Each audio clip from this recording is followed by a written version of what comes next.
Ginagarantiya maging ng National Retailers of Grain sa National Food Authority na walang peking bigas. Ayon din po sa NFA, posibleng nakontamina dahil sa food mishandling ang inireklamong bigas sa Davao. Balitang hatid ni Victoria Tulad.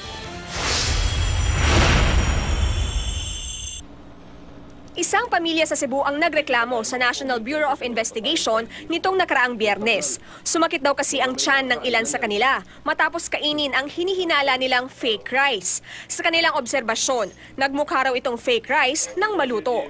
Nagdala na ang NBI ng sample ng naturang kanin at bigas sa NFA Region 7 para masuri.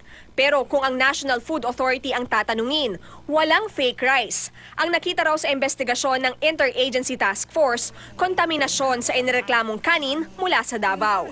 Kabilang sa mga bumubuo sa Interagency Task Force ang NFA, PNP-DILG, NBI, DOJ, FDA at DOH. Sa ngayon wala talaga eh.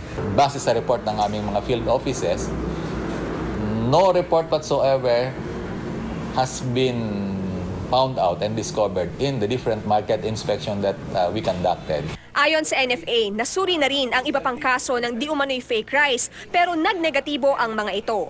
Maging ang National Retailers of Grains, ginarantiya raw sa ahensya na walang fake rice. Ang palagay ngayon ng NFA, base sa ulat ng CIDG at ng Interagency Task Force, contaminated ang cooked rice na galing Davao. Na-trace naman daw kasi ng mga otoridad ang di umano'y pinanggalingan ng sinuring kanin at napatunayang totoo ang bigas na ibinebenta roon. Posibleng nagkaroon lang umano ng mishandling sa inireklamong kanin kaya't na-contaminate ito. Inilagay sa plastic bag o pagdating sa bahay, ilang oras pa muna nasa plastic bag, iniwanan lang sa lamesa. O nung makita na nandun sa lamesa, after some hours, saka inilagay sa isang bagong biling refrigerator na hindi pa naka-on. Wala pa, hindi pa nakasaksak. O, din nilagay doon for some hours together with a deodorizer. Ilang araw o ilang oras din doon sa freezer. Ito rin ang sinasabi ni Presidential Assistant for Food Security and Agricultural Modernization Secretary Kiko Pangilinan. Para mas makasiguro, payo ni Pangilinan, hintayin ang resulta ng laboratory tests sa susunod na linggo.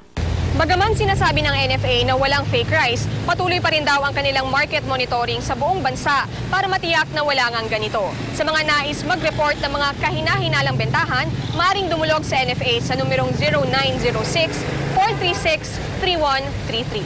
Sa mga nagdaang pagsusuri, 4 na kemikal ang nakita sa inireklamong kanin. Ayon sa Food Development Center o FDC, may dibutyl phthalate ang kanin. Ito ay kemikal na nagpapalambot sa plastic. Ayon naman sa pag-aaral ng Food and Drugs Administration o FDA, meron itong polyvinyl chloride alcohol, cedrol at butyl levulinate, mga kemikal na gamit sa flavoring, coating at coloring ng mga tableta. Victoria Tulad, GMA News.